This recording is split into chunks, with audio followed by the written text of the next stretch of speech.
friends, haters, cultivators. Welcome, welcome, welcome. Welcome to Podcasting is Forbidden in the Cloud Recesses, the only lesbian-hosted podcast about Mo Fantasy founder. I'm Roy, aka Wrong Boot Goofin. And I am Fallon, aka White Robes Wasted. The mythical, even worse drunk than White Girl Wasted. Damn. It's the top of the pyramid, baby. White Robes Wasted is the fucking peak. Oh my god. This was a delightful couple of chapters. These chapters were so good. They were very good. I'm so glad, and, I'm honestly, I'm so glad that there was, kind of no news this week in the Modao world. There was, the only thing that really happened was that, the Donghua official Weibo posted Baby Wei Ying, the official reference art of him. Oh, he's so cute. He's so fucking cute. Hey, there's a fucking stink bug. Why? I'm gonna let him do his thing, and I don't want him to touch me, and I don't want him to stink up this recording session, so... I don't want to think about it. I'm just gonna let him do him. You can chill. Why is there another stink bug in here? I wonder if that's the same one that Fatboy ate last night. Or tried to eat. Oh my god, and he just, spat it back up because the stink bug farted in his mouth. Either that or he, sniffed it and just started going, ugh. Oh my god. Drama of it all. He's just gonna be there. Anyway, I'm glad there was no news because we can just get right into talking about these two delightful fucking chapters. I'm so happy. They truly were a wonderful little reprieve from what we're about to experience. Oh yeah. We needed this before we're about to go into the shit that we're about to go into.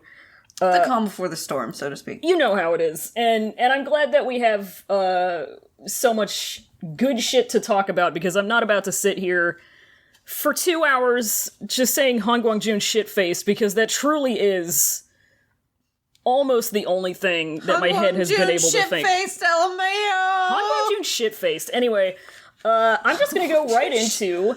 Wait! Hanguang-jun shitfaced is the thing.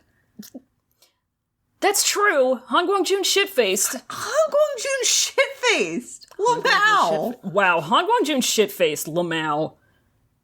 That's my thing with it. It's Wow. it's Hanguang-jun shitfaced. I'm thinking about it, and Hanguang-jun shitfaced. lmao. He just wasted. Just 3 sheets to the wind. 3 of them. Absolutely trashed. Tarashed. Crispy. Turned off one. Nicely toasted. Not even nicely toasted. He's burnt. I mean, yeah. He's doing shit that not even him in his real sober life could even conceptualize doing. He's just out here. He's just out here literally vibing. He's literally this thing vibing. is pissing me off. Yeah, I'm getting ready to do my chapter summary, and I just keep looking over here to my right at this stink bug just kind of doing its thing. Listen, we've been through so many trials and errors trying to record this fucking episode. Honest to God. Stink bug has the audacity to just be here threatening us with the butt pointed towards us. Look at this. The fucking gall. It's missing a back leg, I think. I can't fuck with this. I can't do this. No, I think he's scratching himself. I mean, he's definitely giving himself a little bath, but I think he's missing a back leg. This is a stink bug podcast.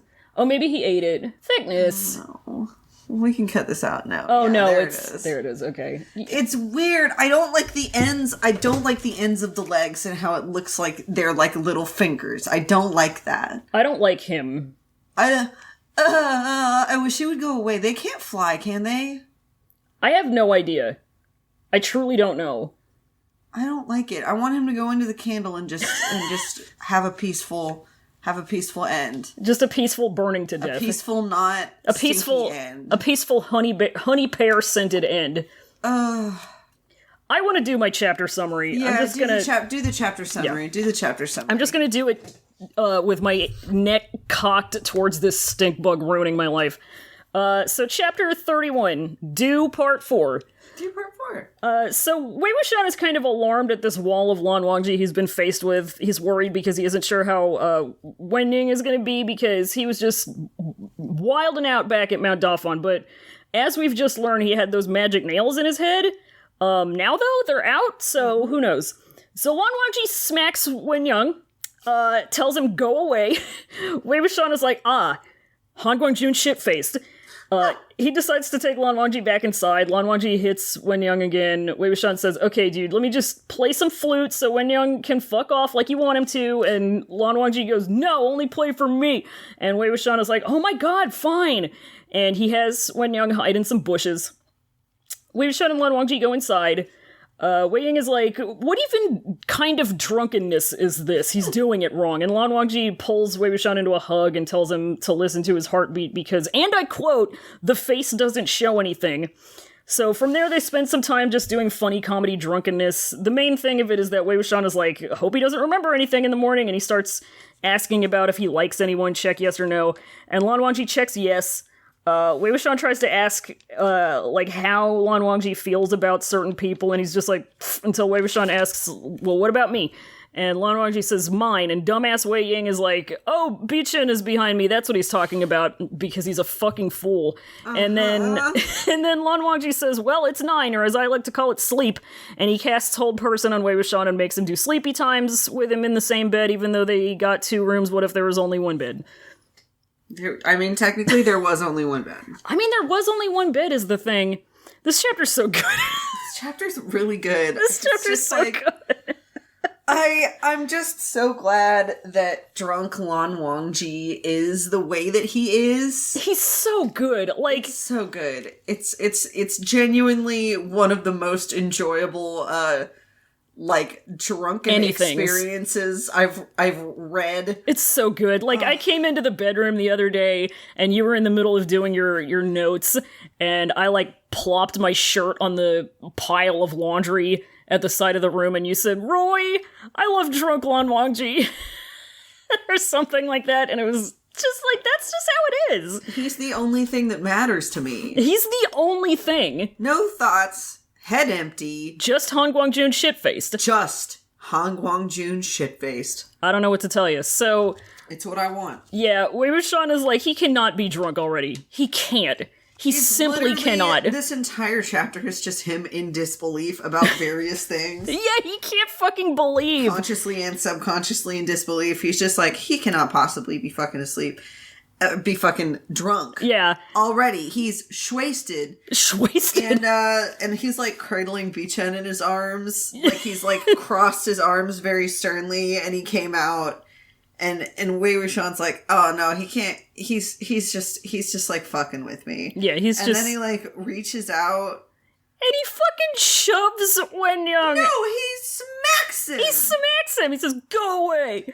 He smacks him. Literally smacks him. I think on the shoulder or something. It's something relatively innocuous. God, I wish I could solve all my interpersonal problems like this. I wish I could, yeah. Just smack somebody on the shoulder and tell him to go away. Just smack a zombie who won't put up a fight because he's a zombie. That's what I want. And he says... he tells him to go away. He tells him to go away and is this... Wenyoung, he's just kind of... accepting this. Yeah, he just takes a crazy feral zombie. Well, he's coming out of his feral state because he got the nails removed from his skull, from his dome piece. And also it's Lan Wangji, Wenyoung knows. Oh yeah. Wenning knows. He knows. He's not gonna fuck with that. He knows. And Lan Wangji's go away! Go away! Oh, God. He's just a king. He just goes for it. Childish king. He is the childish Gambino. He's very childish. And Wei Wuxian notices that that he's acting really childish.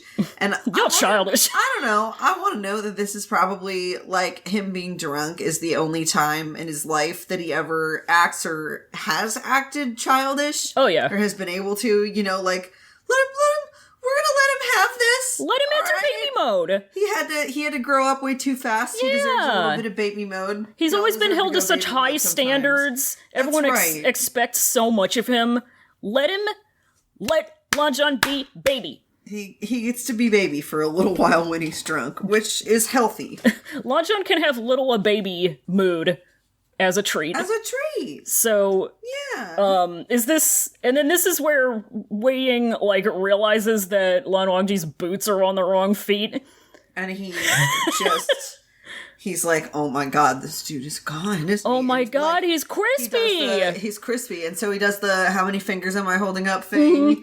He holds up, 2 fingers, And Lan Wangji just he wraps his hands very gently around each finger, because every good cultivator knows you need your sense of touch to count as well.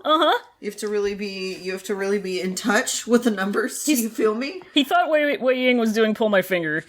And he thought it would be funny. He was doing pull my finger, so he reaches forward and grabs onto his fingies. Yeah, and he drops the sword. Yeah, he drops the sword, and it says something about due to its master's negligence, which I thought was a funny way to put it. There were a lot of really funny words. There really were. It was so good. And so I completely forgot that, so there are multiple occasions where Lan Wangji shoves Wen Young, and I had completely forgotten that the second time he does it, he just, like, Hadokens him 30 feet away. He does, like, a big anime skidding, kicking up clouds. Go away! It's good, and fucking, I just want to talk about, this little part, like, after Wei Wuxian asks Lan Wangji straight out if he's drunk, and of course Lan Wangji's like, no. And it says that Wei Wuxian was utterly speechless. For the first time in his goddamn life. I think Lan Wangji's the only man who's ever made him speechless. He is the only man overall. That's true, he is the only man.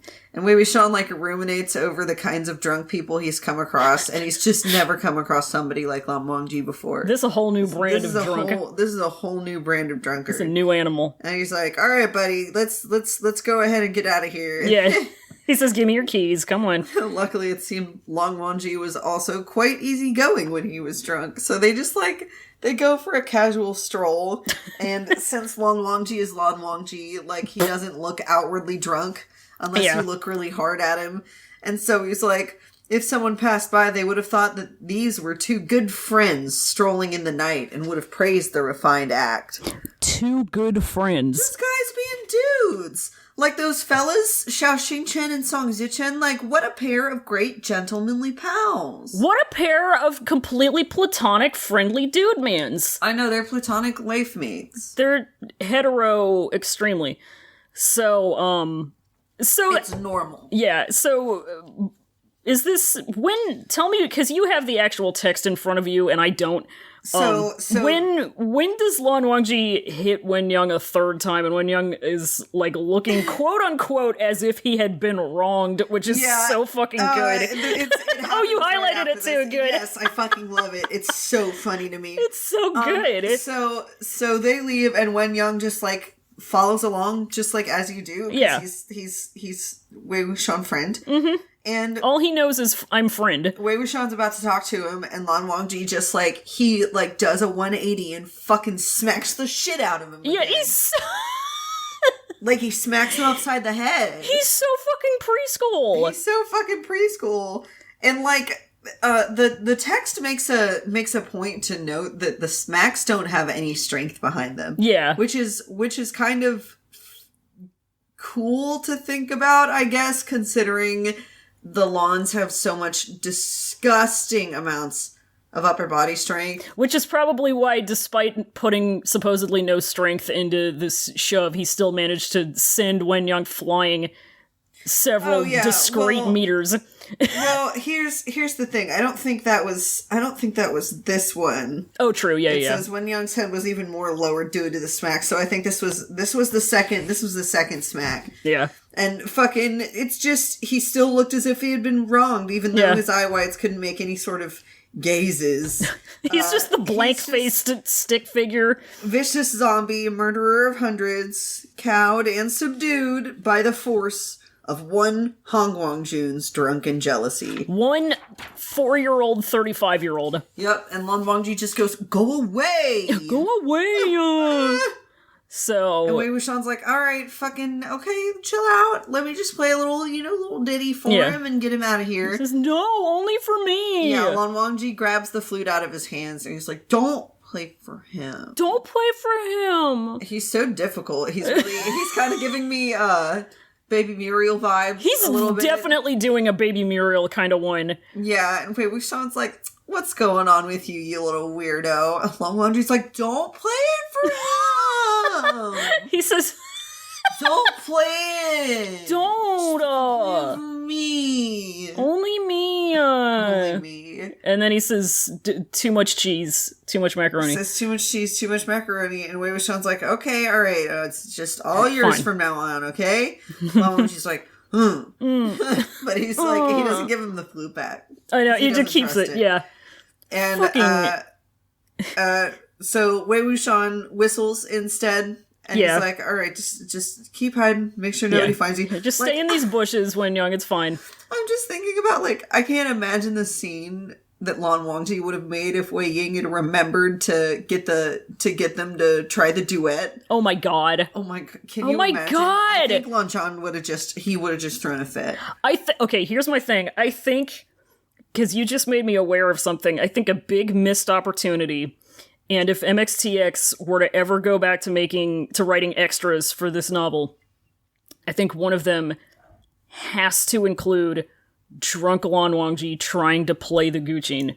We never got that, and we need it. It's such a missed opportunity, dude! Yeah! Can you fucking picture? Oh my god, Boink, it's so bonk, good! Bink, blonk, bonk. It sounds good. It sounds good to me.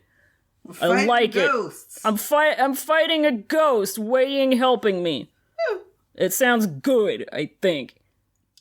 But stupid. So then so they go inside, right? Yeah, they go inside and Wen Young's like reluctant. Yeah. But he doesn't follow them because he's afraid of getting hit by Lan Wangji more. He's just like...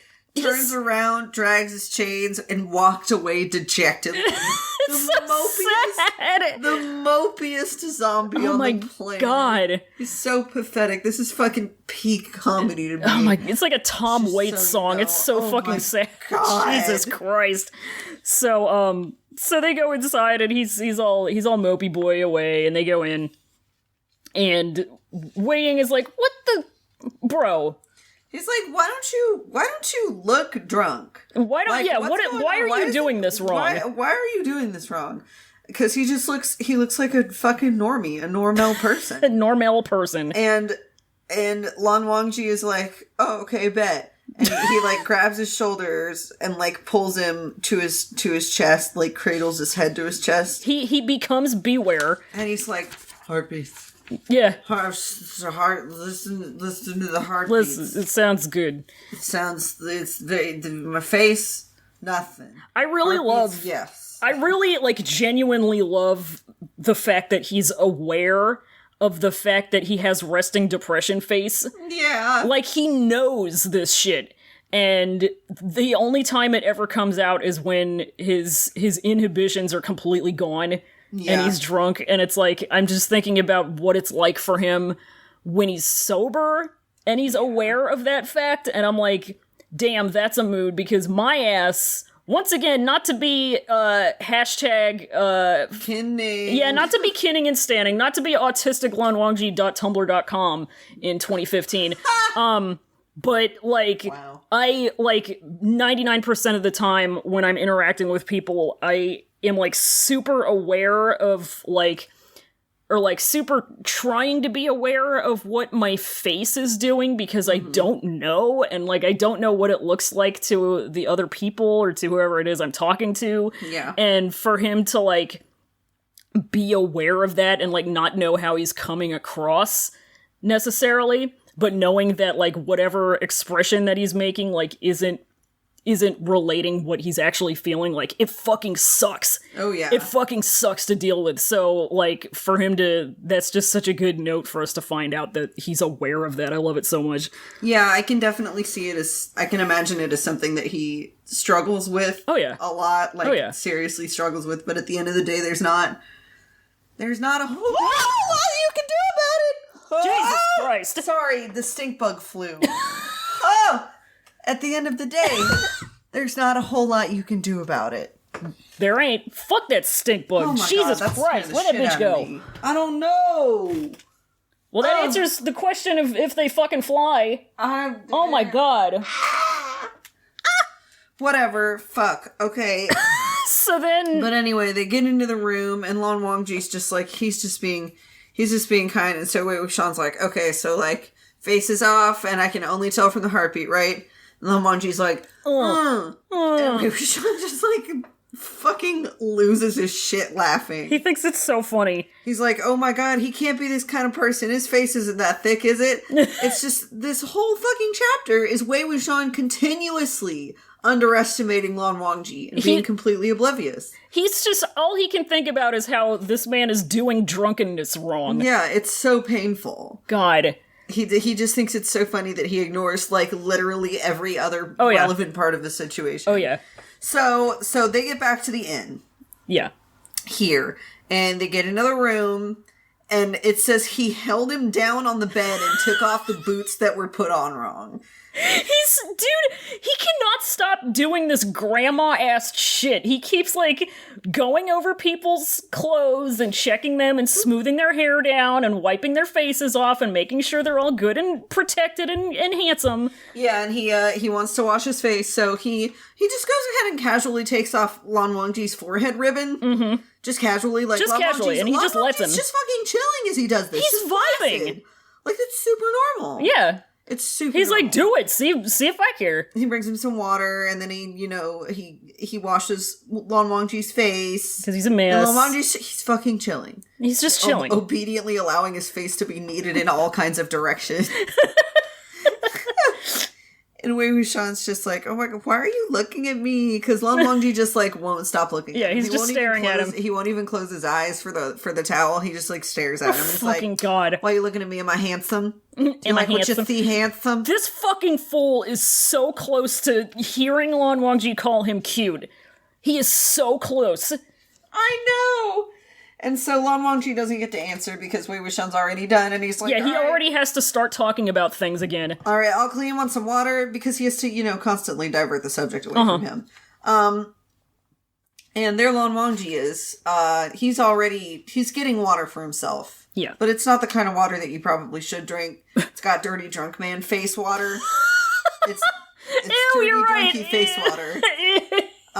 This is, and I just want to say his head is basically like buried in the basin and he's drinking from it. And this is me at 2 a.m. getting like 60 ounces of lukewarm water out of the tap. I know, you getting up out of the bed and going over to the bathroom and just drinking straight from the faucet.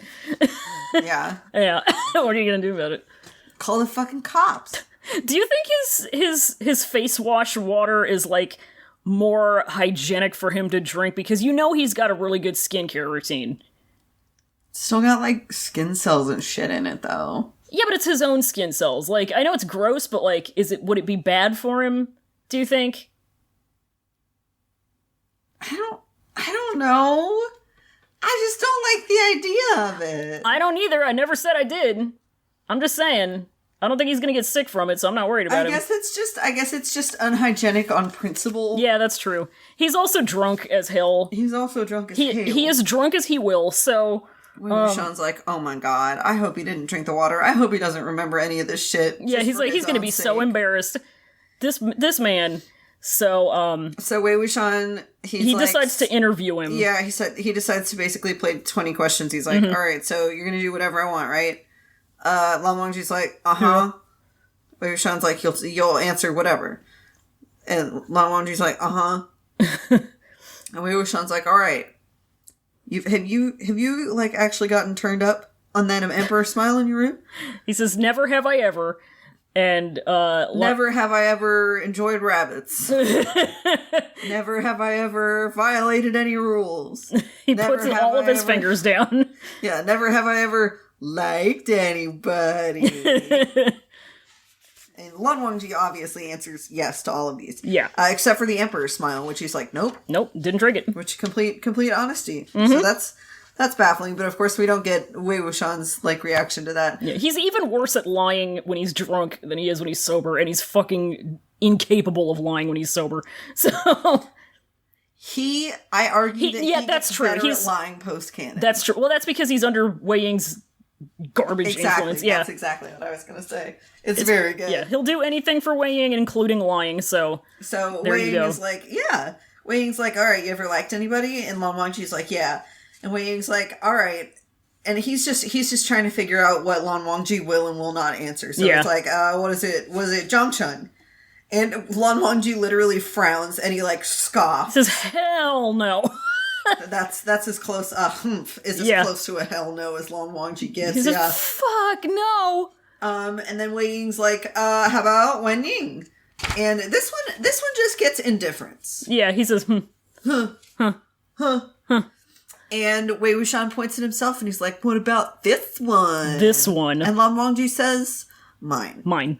And Wei Wuxian does an ellipses. He says, mine, my twink, mine for the piping. He said, slowly and articulately stating, mine. Like, mine. Listen, to his credit, even if he's drunk right now, he is really making a concerted effort to get his doing his across. part, yeah. He's doing his fucking part. And it's on Wei Ying because he's just fucking, you'd think he was purposefully being obtuse, but he really is that brainwashed by heterosexuality. He's such a fucking dingus, Ray. He's a dingus, He's bro. such a dingus, diagnosed with dingus boy disease. He's like, oh, of course, naturally, he meant the sword on my back, right? Obviously, that's what that is. Not the fucking me that I just pointed at when I've just finished a line of questioning about fucking people. Yeah. Buffoon. Exactly. It's so a fucking clown. Oh my god. So he gets off the bed, he walks around with Bichen, like that's gonna fucking solve anything. God. And Lan Wangji he just stares at him, follows his eyes.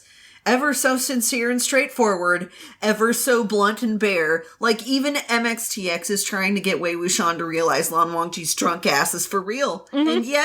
And yet, MXTX, even the narrative is trying. MXTX and Lan Wangji are both leaning into the microphone and just SpongeBob sticky out lips. You're gay. You're gay. And Wei Ying is just like, It's like, and of course that's not directed at me. But God. But it's like there's But there's like, I don't remember where it is. Yeah, Wei Wuxian's like freaking out and he's like, do you want it? He like takes Bichen up. And Lan Wangji, of course, is like, I want it. It's like weird. And he's like, okay, this is funny. And Lan Wangji like grabs his hand that Wei Wuxian is holding Bichen with. Mm-hmm. And he's like gazing at him again. And he says, I want it. Sorry for all the ASMR this episode, but it's just kind of, he's just doing that. He brought this on us. He's like, I want it. I want it. I want that booty. And Wei Wuxian like gets the vapors from this a little bit. He sweats. He sweats. He like, even though it's not directed at me, like, why are you so convinced that nobody would be interested in you? He legitimately, I don't remember if it's that, but he, like, it's so clear that he wants Lan Wangji to like and want him. And I think that is it. He wants it to be him that he's talking about, and he just can't buy it. And it's so deeply ingrained in him that he can't can't buy it, that like he doesn't even consider it to be an option. Mm-hmm. He doesn't even consider it to be a possibility. He says if he's so sincere and enthusiastic towards the girl, then what a man he'd be. Buddy. Wow, buddy, please. Buddy. And so then Wei Wuxian continues the questioning. He's like, so how'd you recognize me? Why'd you help me out? And then like Lan Wangji's about to enter, but the clock strikes that magic hour. And it's 9 o'clock. He says it is 9. He turns into a pumpkin. Wei Wuxian's shoe falls off. And, like, Lan Wangji, baby, lock them doors and turn the lights down. And, like, kind of pushes him onto the bed and puts the freezy weezy on him. The freezy weezy! And he's like, puts the old freezy weezy.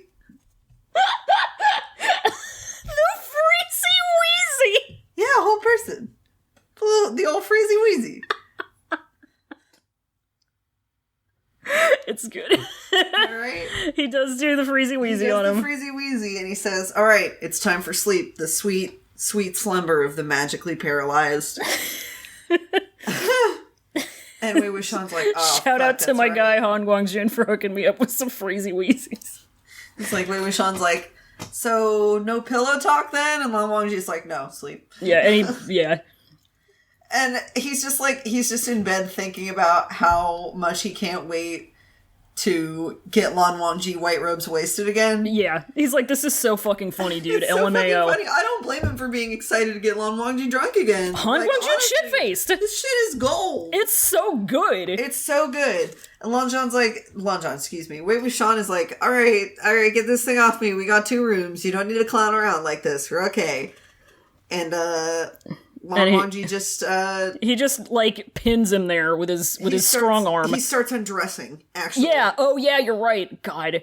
And of course he does. Because Wei Wuxian said remove it. Remove it. And he meant the charm, but of course Lan Wangji is like, all right, it's time to take clothes off. He's like, fuck, stop, all right, we're sleeping, it's fine. He says, I'm taking off my fucking shirts off. We're lying down, we're sleeping, it's fine. Don't, you can please just calm down. Yeah, but, Bei caught me sleeping, so... Bei caught me slipping, and then, like, Wei Wuxian, like, disparages the Lan sect. Yeah, he's like these fucking idiots who can't get drunk, yeah. Jesus, like, drunk Lans clearly make poor, unassuming, completely innocent gremlins subconsciously question their sexuality. He says anyone who drinks should be beaten up. God. Lan Wangji just, like, reaches over and, like, puts his hand over Wei Wuxian's mouth and he just goes, shh. I'm telling you, when I say that drunk Wangji is the pinnacle of human experience... I'm not lying to you. You're not. Would I lie to you? No, and you never have, and you never will. Would I lie to you? And so Wei Wuxian is like set up Twitter by this. Oh yeah, he's all aflutter. He's all Twitter-pated. He's like, he can't fucking believe that he keeps getting owned whenever he tries to tease Lan Wangji. He can't believe it. And he's like, so then they go Sneepies, supposedly, and then we go into chapter 32. Yeah, chapter 32, that's right. Yeah, so chapter 32. Tell us about chapter 32. Right? I'll tell you all of the things that happen in chapter 32. Wei Wuxian spends the whole night not sleeping, actually. Yeah. Lan Wangji wakes up horrified about whatever. Wei Wuxian bees annoying at him and quickly confirms that Lan Wangji doesn't remember anything from the night before. He thinks Hanguang-jun shit-faced is the funniest shit ever still, and he wants to see it again someday, so he kind of dials back his teasing so it doesn't scare Lan Wangji off from drinking again. They hear something and realize the zombie body parts are making a ruckus to try to put themselves together again inside the Changkun bag of holding.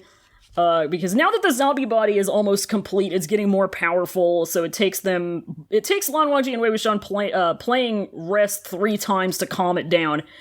Wei Wuxian points out extremely homosexually that this zombie was just an absolute fucking hunkomaniac.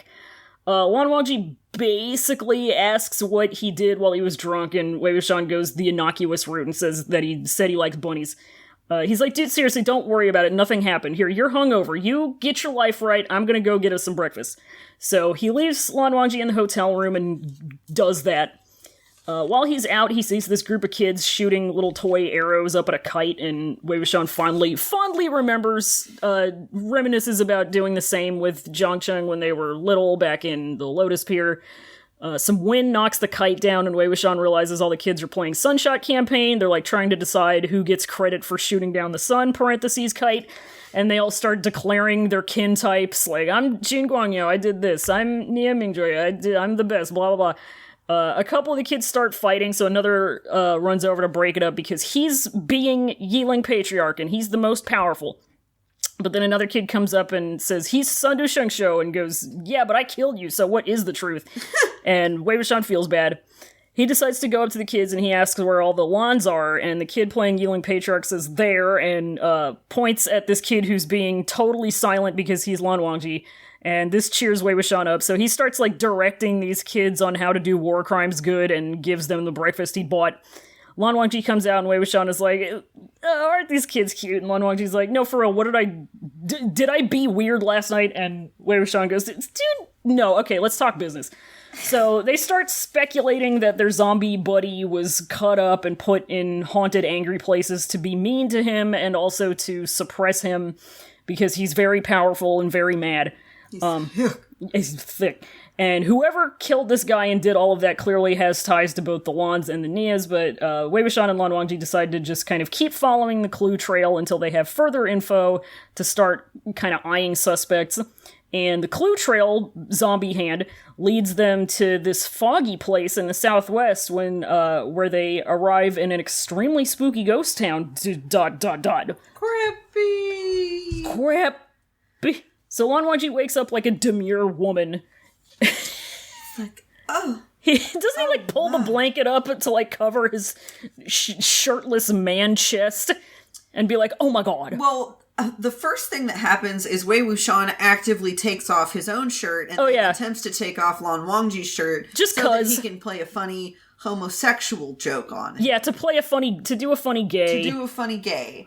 And then he remembers the crazy, terrible scars on Lan Wangji's back, and he's like, all right, I'm not going to fuck with it. Yeah, that's too much. That's going a little bit too far. So then Lan Wangji wakes up, and he's like... he wakes up, he shifts a little bit because he I guess he gets a little cold. Yeah. And he tumbles out of bed. Yeah. He just falls out of fucking bed because he sees, he opens his eyes and he sees Wei Wuxian there. Yep. He's got a hangover. Wei Wuxian understands, But Wei Wuxian still takes the opportunity to do the legendary "You were so bold last night" Hanguang-jun manhua panel. Just gotta get one good one in there. Gotta. If I can't take his shirt off, I gotta do this bitchin' one-liner. He's like, look like a total thotty.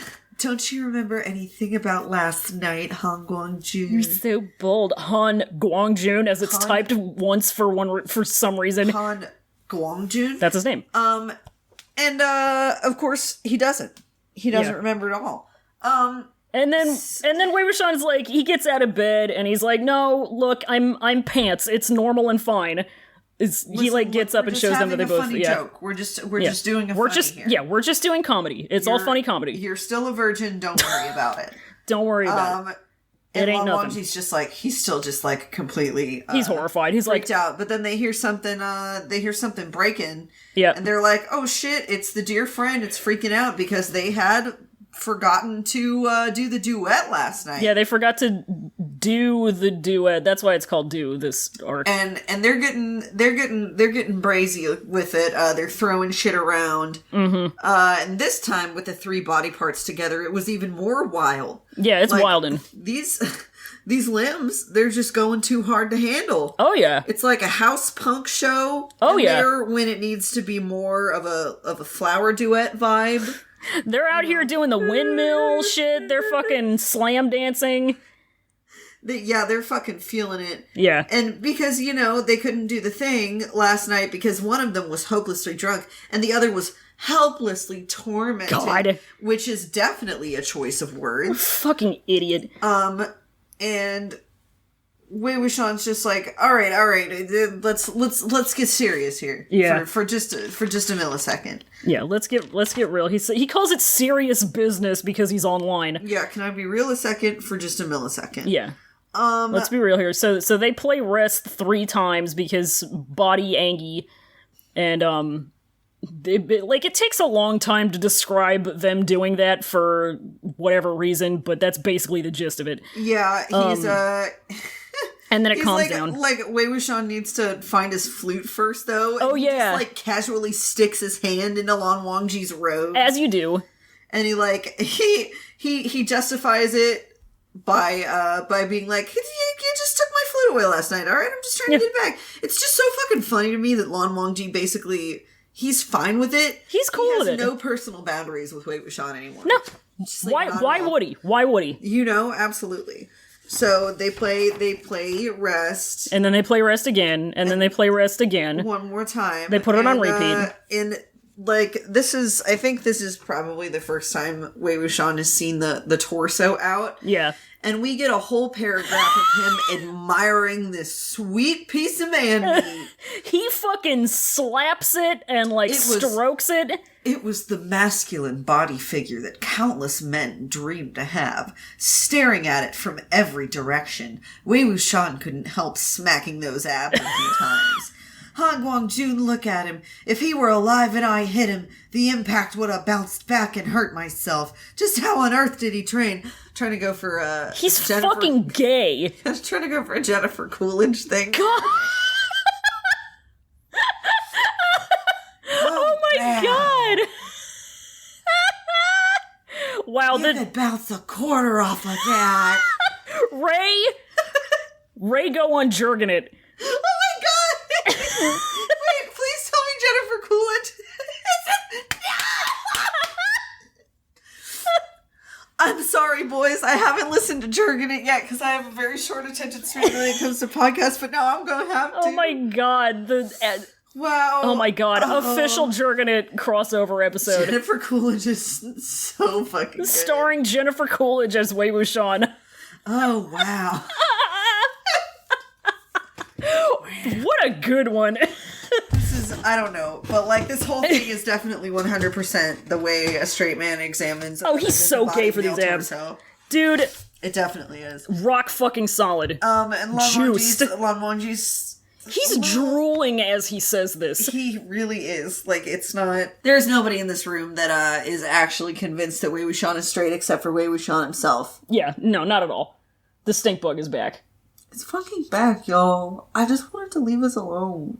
He wants to podcast, I guess. I guess he wants to podcast. Whatever, he's getting his 15 minutes of fame. Anyway, this is the hottest, vivisected torso known to man. Yeah, Wei Wuxian is just losing his fucking mind over it. Can we talk about how it's got a confirmed Dorito build?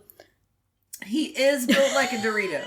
Thank you. That is great. Yeah. So, broad shoulders and a thin waist. Sexy Dorito man.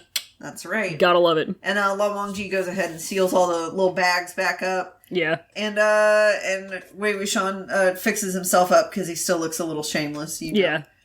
He wipes the horny sweat off his brow. And then Lan Wangji decides to... He wants to get back to the shit of it because he really needs to solve the mystery of what he did while he was drunk. Yeah, he's very nervous about it because he was completely blacked out. Yeah. Wei Wuxian's like, man, don't look at me like that, okay? You don't have to be worried. Like, he's like, dude, I'm serious. Nothing happened. We were good old boys last night. He says, it was fine. We were normal. And Lan Wangji's like, Okay, Lan Wangji's like, okay, I took your flute, and then... And then Sean's like, you didn't do anything. You just ran your mouth. Yeah, you were just being funny. And Lan Wangji's like, oh, what did I say? What did I say? Wei Wuxian's like, well, you really like... And it says Lan Wangji's gaze froze. It frode. It frode. That's the past tense of the act of being Frodo. Yeah, he frode. He frode. Lan Wangji's gaze froze. Like, he's so scared that he accidentally spilled the beans. It's like at the front of his mind always. Acting like he's fucking 14 years old. And Wei Wuxian's like, you really like rabbits. You really like bunnies. And he's like, which is fine. I mean, who doesn't like bunnies? Haha, for me to poop on. Because he, specifies, I like them to eat. LOL.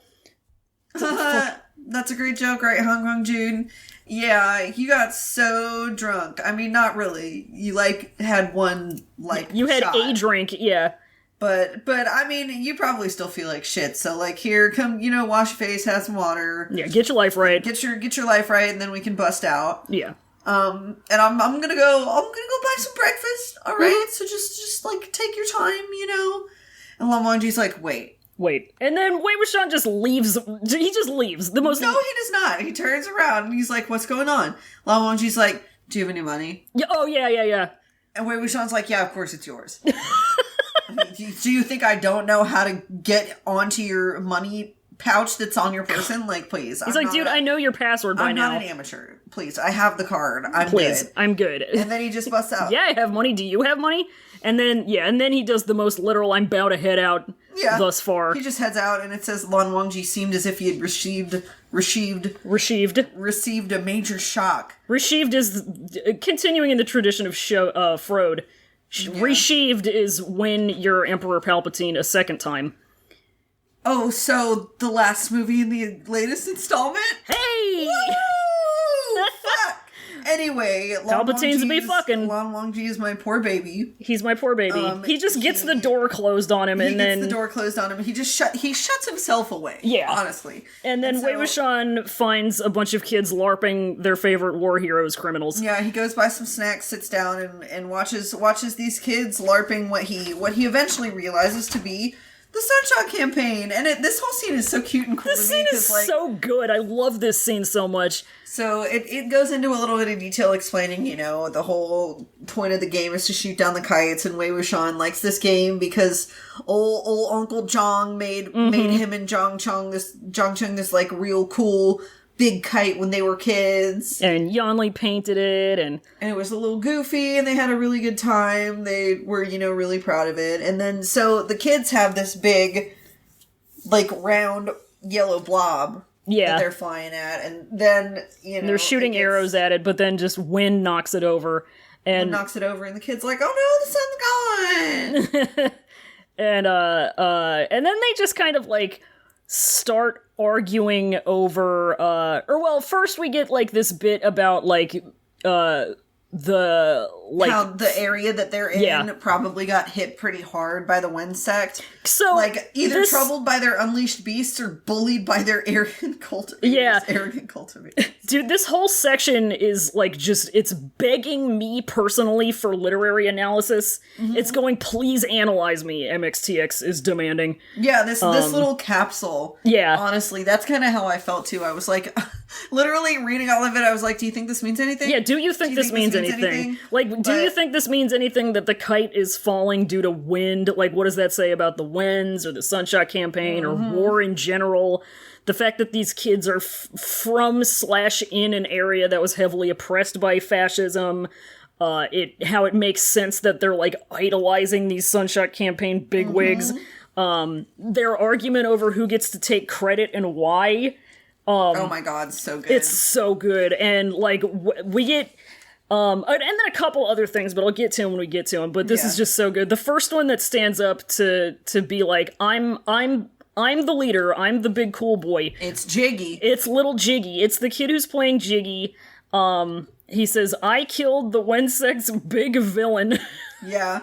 Jiggy is a hot commodity amongst these kids. He's a hot property. He's everybody's favorite, and even Wei Wuxian, Wei Wuxian as narrator says that he would want to play Jiggy, which is extremely me saying, hey, I'm going to analyze you literarily. Apparently, in these games, little Jiggy is basically the hero. Yeah. And everybody loves a Jiggy. Somehow, weirdly, a kid playing Nie Mingjue does not like this. Do you think that means anything? It's probably He's nothing. like, I've won the most battles and captured the most people. I should be the leader. And I'm the big boy. Like, nah, I'm the chief cultivator. Nie Mingjue raised his fist and swung it. Like, all of these kids are suspiciously good at saying in character. Which makes me think it's a vignette that we need to literally analyze. These kids are kinning and standing. They are literally kinning and standing. He's like, who gives a fuck if you're the chief cultivator? You're a little ass bitch. You're gonna run away anyway. You a little bitch. You a little bitch. And then a kid says he's Jin Zixuan, and he comes up and he tries to break them up. No, before that it says, quote, Xin Guangyao, unquote, did indeed cooperate and maintain his character. Flinching his shoulders, he quickly ran away. Someone else spoke up, you short-lived idiot. Once again, I wonder if that could mean anything. We get a kid who's playing Jin Zixuan, who comes up and, like, he says, what's wrong with being short-lived? I'm ranked 3rd. And they, like, make fun of him because, like, he's only ranked 3rd because he's hot and he fucking died. He ate it real quick. He, like, he didn't even really do anything in the Sunshot Campaign. He was just there. Yeah. But some kid decides, I want to be the handsome one. And then this other kid comes up, and it's, he's sitting next to Wei Wuxian, and he's like, all right, chill out. It's me, I'm the Yiling Patriarch. Yiling Patriarch is here. Obviously, I whip the most ass, so I'll be the leader. Yeah, I'm the big boy. Can you just, like, I'm thinking about how fucking surreal this must be for Wei Wuxian. Right? Like, and Wei Wuxian's just, like, sitting there, like, watching it. He's fucking, like, Tony Hawk at the airport. Oh my god, yes. Tony Hawk at the restaurant. And this kid has a little stick at his hip. at his waist, which is probably Chen-Ching. Yeah. And he's like, only simple-minded children like this would deign to be the Yeeling patriarch, only discussing in terms of power, not whether he was good or evil. Like, all right, cool. The self-own. I'm sure that doesn't mean anything. I'm sure it doesn't mean anything that he's devoting some time to owning himself. Yeah, not at all. Not at all. And so somebody else is playing Zhangcheng, and he's like, no, it's me. I'm the most powerful. And I'm Sandu Shengshou. This kid playing the Yeeling patriarch, like, destroys him. He destroys his entire life. How could you possibly be better than me? Is there a single time have you ever won that you've ever won? Like, how could you say that you're the most powerful one? Like, shame on you, bitch. This kid is fucking going in. Like, 14-year-olds are savage. Everybody else gathers around and goes, oh, the super hot fire. Yeah, it's a super hot fire. Zhangcheng just has the single retortive. Yeah, like, do you remember how you died? Bitch!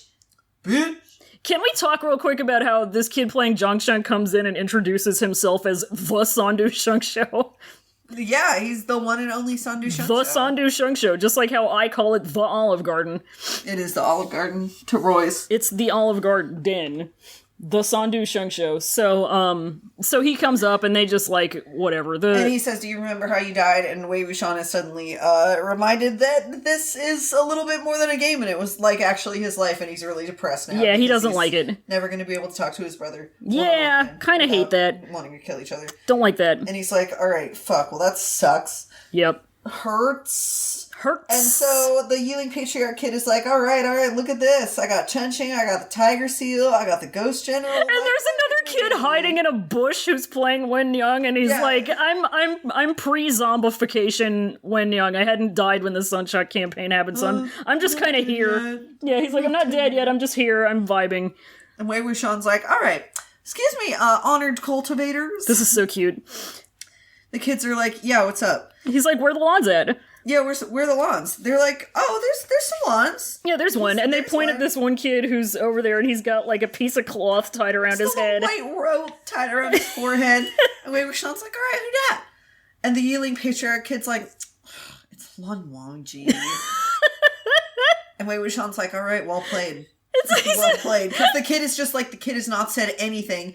He's like a cute kid, just like completely quiet and sullen. And the fucking narrator says these children understood the essence.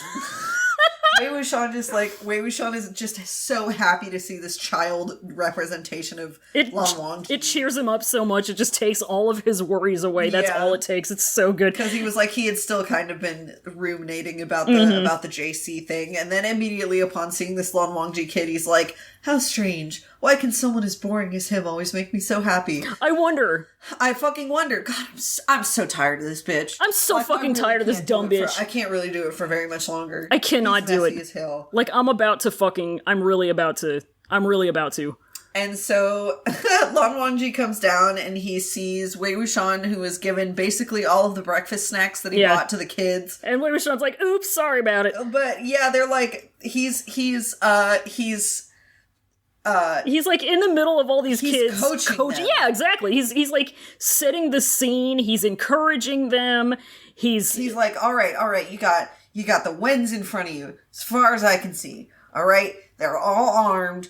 They're all just surrounding you. All right, they're tight as fuck. Yeah, you're doing it good. Yeah, come on. Yeah, be cool. All right, just be sharp. Get it. Okay, Lan Wangji, it's your time to shine. Get out there. It's so cute. You're covered in blood. You're super scary. Like, you're gonna scare everybody. You got this. Wei Wuxian, come on, you gotta spin the flute. You gotta look really cool. Give me some face, all right? Redeem me a little bit. And he spins the flute and everybody loses their minds. They're like, they all think it's so cool. Yes. It's so cute, because it's like, he's encouraging them, and he's coaching them, and he's like setting this scene for them, and he's like, the way he teaches these kids is like the way that like lionesses and like grown lions encourage baby lions when they're learning how to hunt, where they like, if the baby lion does it right, they'll like roar and like act like they're in pain even though it doesn't really hurt them at all. It's so cute. And I love that this is like, this is kind of hashtag forage shadowing how he's gonna be in the next few chapters. Yeah! And I'm very excited about it. I just love this consistent characterization of him being just really cute and encouraging and fun with kids. It's just I love effortless. It just comes naturally to him. It's so good because he's still so childlike. Natural dad. Baby boy. Very good teacher. It's so good. So Lan Wangji sees this and he's like, Wei Wuxian, he comes over, he's like laughing. He's like, man, I'm sorry, I gave him all the food. We were having fun. It's whatever.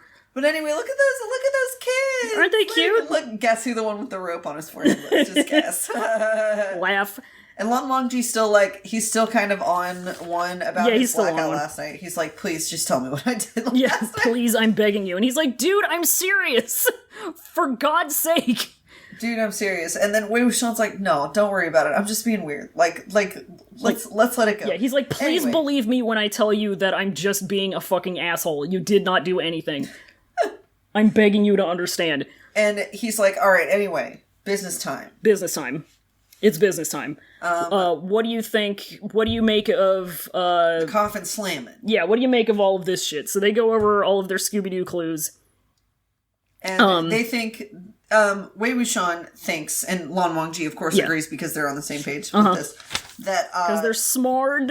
The cause of the coffin slamming coming back was old beautiful torso being dug out by the gravedigger. Yeah. Because the Pecks were just too legendary. They were the life of the party. Absolutely. Look at them and tell me otherwise. And they go on talking about they think that the dismemberment wasn't just a revenge thing. It was like really trying to keep the whole body and soul suppressed for as long as possible. And they put it in the real evil nasty places connected to both the Qinghenye sect and the Gusulan sect to just try and torture this body. And so, following that, they do have to be connected to both of those sects. They gotta have that knowledge. There's not a whole lot of people like that. And Wei Wuxian takes one out of Lan Wangji's book where he's like, yeah, but we still don't have the whole picture. So I like the way you think, so I'm trying to be like that. Yep, and Oh god, it's on my water bottle cap. Stinkbug. I've had about enough of this, bitch. I'm really tired of this. I don't know how to get rid of a stink bug without making it stinky. You've done it before. You just get it in like a cup or whatever, and you like release it outside. Yeah. I hate it. Here, I have some empty candle jars. Just, like, take one of those and then slide a piece of paper under it and then let him go, outside. Yeah. I'm gonna pause the recording, because this is... Yeah, pause the recording.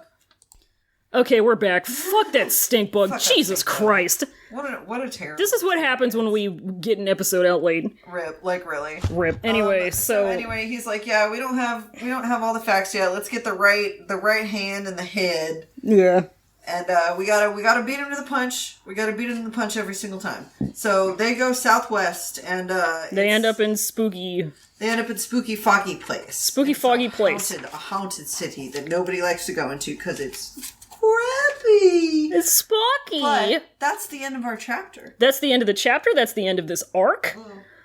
Next week, we're going to be taking a look at chapters 33 and 34, which are parts 1 and 2 of the Funny Weed Grasses arc. Weed Grasses, that's the Ye City Bitch, Ye City Bitch. We're getting into it. Ye City, starting in March, going until God knows fucking when.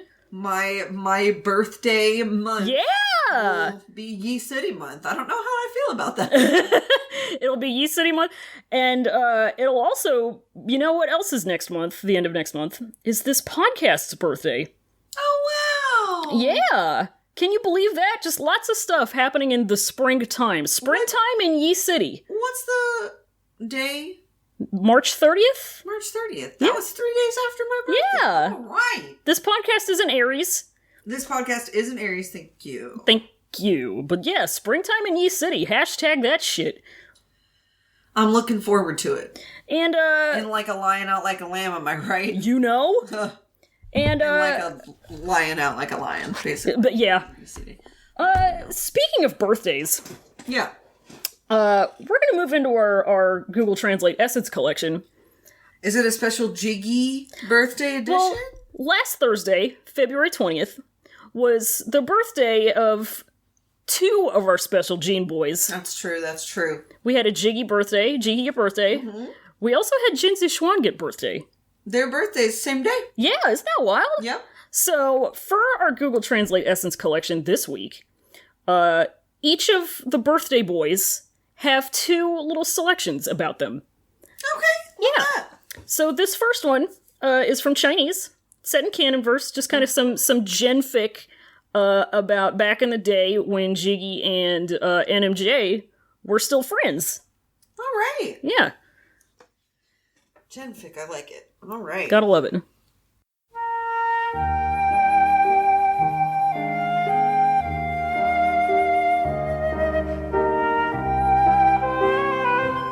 In addition to spiritual practice, Meng Yao is really a good hand. In less than a month, he has become the right hand of his left and right hands. Ye Mingzhen sometimes thinks that he has a right hand and Meng Yao in his left hand.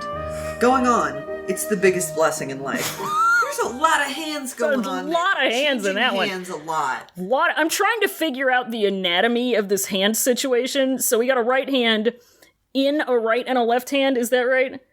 And then we've got, I'm picturing like several hands just kind of growing off of each other, like coming out of each fingertip, like a fractal. Like a fractal, absolutely. Like a fingy fractal. This is an interesting piece of fiction, definitely. What is the last line? Going on, it's the biggest blessing in his life. It's the biggest blessing in life. The biggest blessing in life. The biggest blessing in life. So, this next one? This next one is also from Chinese. This one is from some good old, the canonship of Xuanli. Very good. It's their wedding night in this one. Wedding night. Yeah. I was in a hurry that day and I pretended to be thin this time. I really want to thin, in quotations, you. Just you, in quotations. Jin Xuan said in a deep voice, and her fingers lightly scratched her cheek. Skinny legend. Thin legend. Skinny legend. Xuan is... Jin Zixuan is lady? Jin Zixuan... Xuan is lady. Jin Xuan is lady. That's what we gotta... That's... I don't know what it is, but whenever somebody's family name is Jin, at some point or another, Google is going to translate it from Chinese into Jin name. I've gotten Jin Yao Yao before, which was too cute. I love Jin Yao Yao. Jin Xuan. That's really cute. It's very... Alright, so this really next one... so this next one is also from Chinese. This one's a modern AU. So I had a bit of a situation when I was trying to translate this one, because every time I put the link into Google Translate... Archive of Our Own told me that I had to be logged in to read it. So it wouldn't translate it, so I had to like just copy some of the text at a time and translate that. So that's really odd. It's really weird. So I'm not sure what this entire fic is about. I think it's Xuanli again, but I'm not positive. I definitely got that it's modern AU. It's like a high school AU, I think. Oh gosh, okay. Yeah. Cute. We got another one, too. Who can get our master genes like Jin Shun continued to ask. Get out. Jin Xuan really didn't want to say a word. If you don't say it, just roll. Kane Kotsu finally rolled. Although Master Gene has good grades and looks handsome, his experience value for men and women is 0. Not only that, he's still proud, but he doesn't think so. But he doesn't think so. If you don't say it, just roll. If you don't say it, just roll. Who the fuck is Kane Kotsu? I don't know. Just roll, baby. What was I just saying? Jin Shun. Jin Shun. Oh my god, that's like really cute. He doesn't deserve a name that cute. That's the fucking... If I ever end up getting Jin Shanshan, those are going to be the 4 horsemen of the apocalypse. Wow. Wow, Sean, that's horrific. I don't like that. I don't want not to think one about bit. that at all. Okay, so this last one, is from Russian. All right, Ruski. Fucking every time I read something that's been translated from Russian now, I just picture it in Boris' voice. Yes, Boris. He's God, that guy is crazy. So this one is mostly... Should I read it in that accent? Please! Oh my god. Maybe I should start. It's gonna be really fucking bad. With practice. Yeah. But so this one is mostly canon verse, but it's one of those things where, like, the only difference is that Jiggis took Mengyao back to Lonling when he was a kid. I think it said he was like 9 or so. Okay. So we got that going on. Meng Yao was not the fuck. No, I'm not doing it. I'm too embarrassed. Meng Yao was not afraid of these threats. He understood that his father was lying to him, as he had lied to his mother before. If the father took him from there, that means his father needs him, and not only to father. With Jin Zishuan, his half-brother, they used to grind for a long time. A whole year passed before they spoke like brothers. This is to Jin Zishuan helping Ming Yao to study. This is also a merit of mom. I love a merit of mom. A merit of mom. I enjoy a merit of mom. I too have a merit of mom. It's very good to me. Them Jin boys be on that grind. The Gene Boys be on the grind is the thing. They be on that grind, and not only to father. Not only to father. This is a merit of mom. This is a merit of mom. Have I told you? I know I have. Have I told you about how often I have to disappoint Russian people when they see my on-paper name and they ask me if I'm Russian and I have to tell them no? Natasha. Natasha. And I say, no, I'm sorry. And they're like, oh. Not And- even remotely. Not even remotely, I'm sorry. Because they get so fucking excited. Wow, rip. Rip. Anyway, That was great. it's That good was really birthday beautiful. times. So you want to go into some questions? Let's do some questions. Questions? If you got questions, you can send them to cloudrecessespod.tumblr.com/ask or via Twitter at cloudrecesspod. Just one pod. Good. Just the one pod. Just the one recess. Just one recess. Recess. So we're gonna go to Twitter first. I lost it. And we're just gonna go to our old buddy. Our pal at Ask Jovery is asking us today, Hanguang-jun shitfaced. Absolutely. Okay. I mean, absolutely. Say that there was a modern AU in which LWJ got shit-faced off of one shot.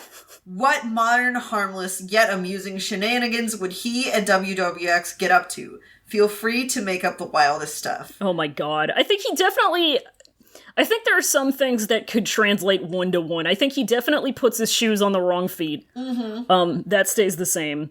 I think Wei Ying definitely still tries to ask him some questions, but we gotta think of some fun stuff. I'm thinking about the other stuff that he does when he's drunk. I think probably he ends up handcuffing Wei Ying to him. Somehow they have to spend the entire night handcuffed because somehow he, like, swallows the key. What if it isn't handcuffs? What if it's like something, it's like a zip tie or something? Oh my god. And they have to try to get the zip tie off. It's like industrial strength duct tape. Yeah, it's duct tape. I think... Okay, so my personal headcanon for any kind of modern AU is that Wei Ying does not have his driver's license. Mm-hmm. He's never going to get one. He just relies on other people to drive him around. Yeah. So Lan Wangji is the one with the driver's license in the car, but right now he's drunk and he can't do that, so Wei Ying has to try to drive him places and he hates it.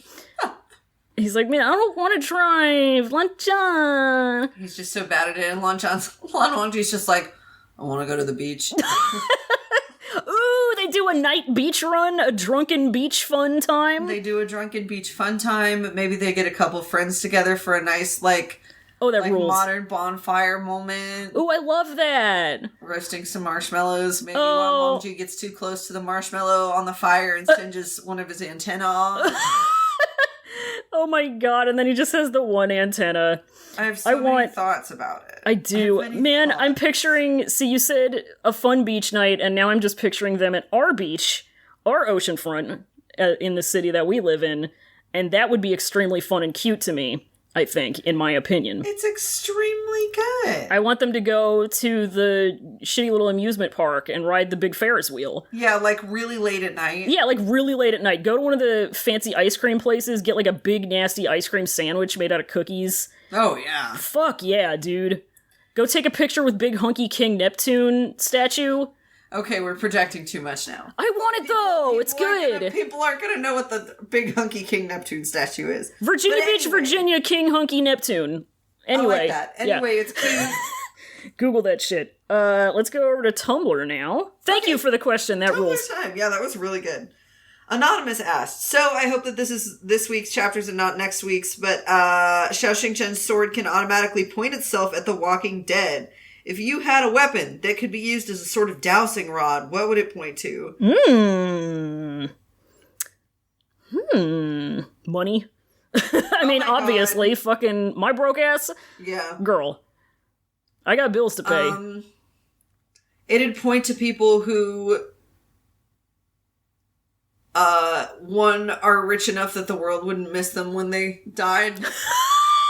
If we're talking about, like, actual targets of swords. Not that I would actually murder anybody. I don't have the bones to do that. I don't have the balls. It would just it would merely be convenient to know. It would be convenient to know. It would merely be convenient to know. Just, like, point me towards the person who, like, if I killed them, even if they're high profile, I wouldn't get caught because everybody was kind of waiting for it anyway. That's what I want to know. The alarm on your phone or on your sword is going off. Hey, can't name names. I'll bleep it out. I'll bleep it out with funny skull trumpet. Give me a break. All right, but yeah, I think that'd be mine. Money's a good one though. And then I'll become the billionaire that your sword targets. Oh no! No, I'm just using it to pay my bills. I gotta fucking live over here. That's right. Girls gotta eat. Next one comes from Anonymous. I was going to make a joke about how Hanguang-jun was Theon with messy bitch... Wow. Hanguang-jun was Theon. No! I was going to make a joke about how Hanguang-jun was the one with messy bitch moments this time, but then Wei Ying had to go and slap the corpse abs a bit. The question for this week is if Lan Zhan actually did remember his drunk episode, how do you think he would have reacted the next day? He would have walked very, very, very, very, very, very, very far away. He would have said, I need a minute. And he would have closed the door when Wei Ying went out to get breakfast and just spent the entire time he was alone screaming into a pillow. Yeah. Oh my god, absolutely. Yeah. He was just, how could this happen to me? And then when he meets up with Wei Ying, he just seems like he's normal. But deep down, he is so deeply embarrassed.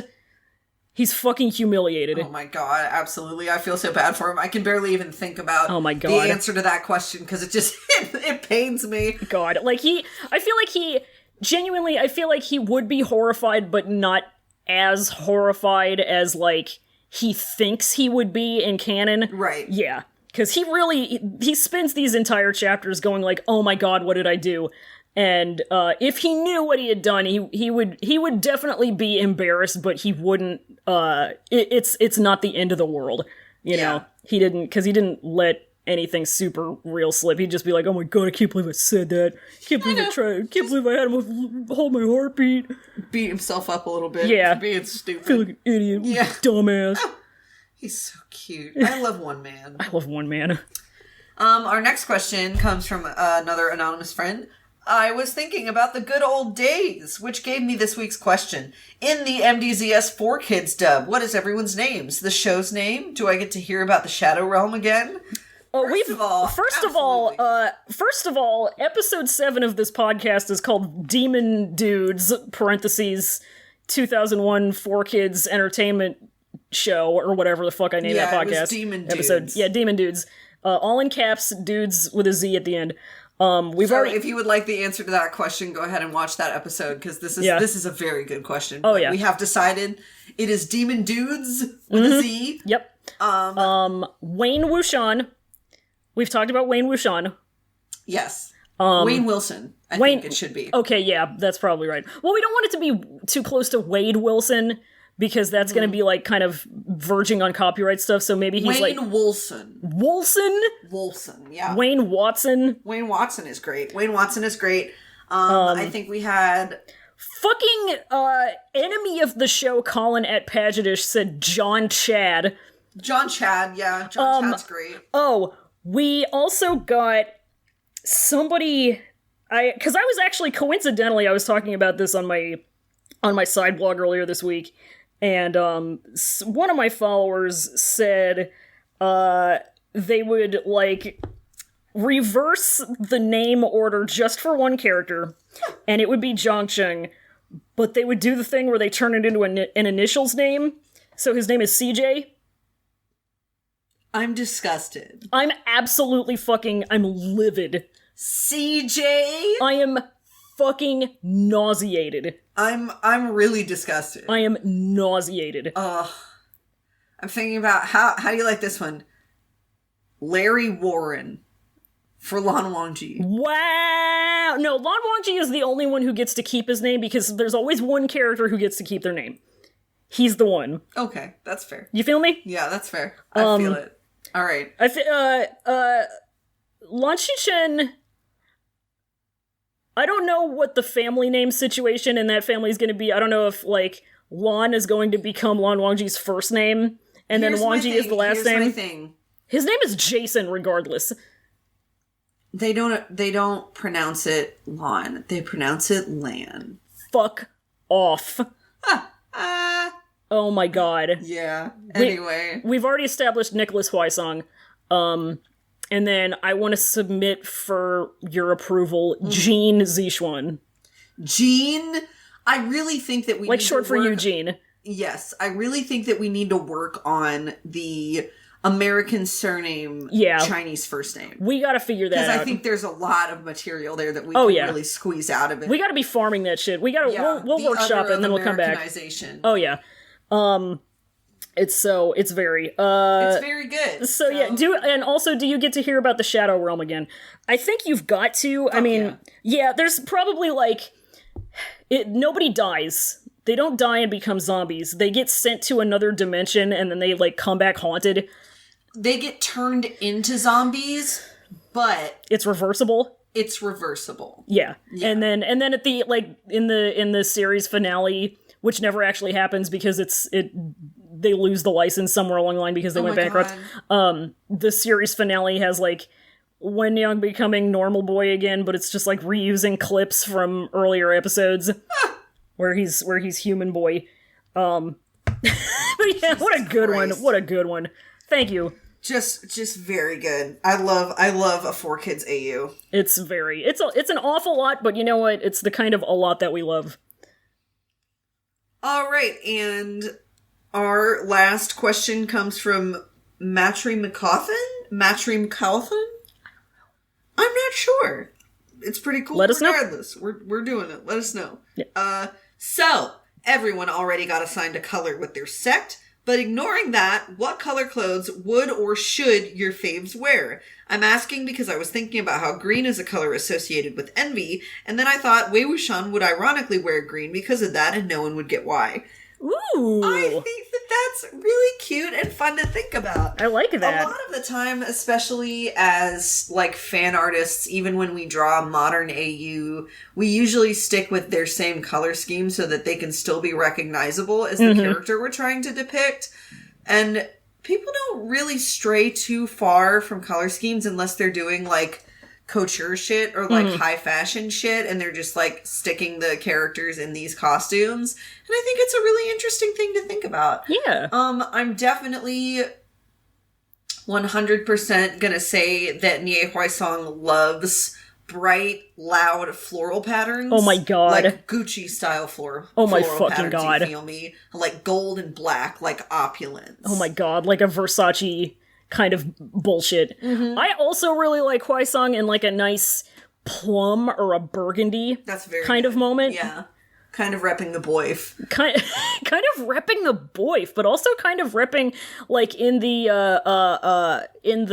audio drama, they don't have the Nias aren't green. They have them in like just kind of general, like a general assortment of dark colors. So they have like red and like, or like dark red and black and stuff. And I mean, which I like. In the Untamed, they aren't necessarily green either. It's true. They have a cool, like, kind of a gray, like, rich motif going on, which is really interesting. Like an iron color. I really, really love the costume work in the Untamed. Oh, yeah. Seriously love the costume work. Yeah, say what we will about the Untamed. But they did. Honestly, it's not that bad. It's just not. The people that are involved with it that make me want to die. Anyway, what do you think, Zhang? What do you think about your boy? He's your boy. He would probably go, since he's my boy, I might be projecting a little, but I think that he would go for like monochromatic neutrals. Yeah, me too. You know, slate gray, nothing. Black. Nothing too loud. Nothing too loud. He doesn't want to. He doesn't want to stand out for the wrong reasons, so he kind of dials it back and doesn't take a whole lot of risks. Maybe the occasional pastel work shirt. I like that. Yeah, you know, something to throw a little bit. Very muted though. All muted colors, kind of definitely just like toned down on the hue. Yeah, 100%. He just doesn't like to be loud. If he's going to draw attention to himself, it's going to be through, you know, his actions and being flashy with his shit. And having a horrible personality and being... having a horrible personality. I will say he probably does wear Rolex watches. God! Lan Chen definitely wears a denim jacket. He wears a denim jacket. I think he wears I feel like he definitely... Whether he wears it or not, he definitely has all of the materials necessary for a Canadian tuxedo. Yeah, he wears a lot of band shirts. I think he probably also wears a lot of flannel. I feel like he wears a lot of hoodies as well. A lot of hoodies, He probably has at least 2 tracksuits. Yeah, just for lounging. That. Yeah, just for vibing. Absolutely. I think Lan Wangji is super fashionable, but in like in a way that's actually practical. Yeah. And I think that he probably doesn't take a whole lot of color risks. I think he probably prefers either really clean colors or really rich colors. Yeah. Not anything bright. Yeah. Unless it's like straight up white. I think he always has like some kind of white accent in his outfits regardless. I can see him in like a nice lavender. I do like that a lot. It's good to me. A nice lavender. I think he could do well with some pastels. You know, maybe like you know what I could see him in, just to like, because I feel like it would bring out his eyes a whole lot. Is like a nice, like emerald green. Ooh, you feel me? That's what I'm talking about when I say like rich colors. Yeah, absolutely. You know? Oh yeah, that's beautiful. Damn, absolutely sexy. I like that, but we have one other thing. Sure. And I just remembered this. We got a message. A message? Yeah, we got a DM in that Twitter. It's from our friend B. So at Paraluna BTS? At Paraluna BTS, that's right. So they say, hey, so I listened to the new episode, and 1, 10,000% agree about Shueyang. 2, I ship Songlan and Xiaoxing Chen, but have you considered the parallels between them and the twin prides of Yunmong? Because there are some really interesting similarities. Hear me out. Zhang Cheng wanted to lead the sect with Wei Ying as his right hand, is equal to Xiaoxing Chen and Songlan wanted to start a new sect together. Wei Ying because he felt like Zhang Cheng needed it more. Spoiler alert.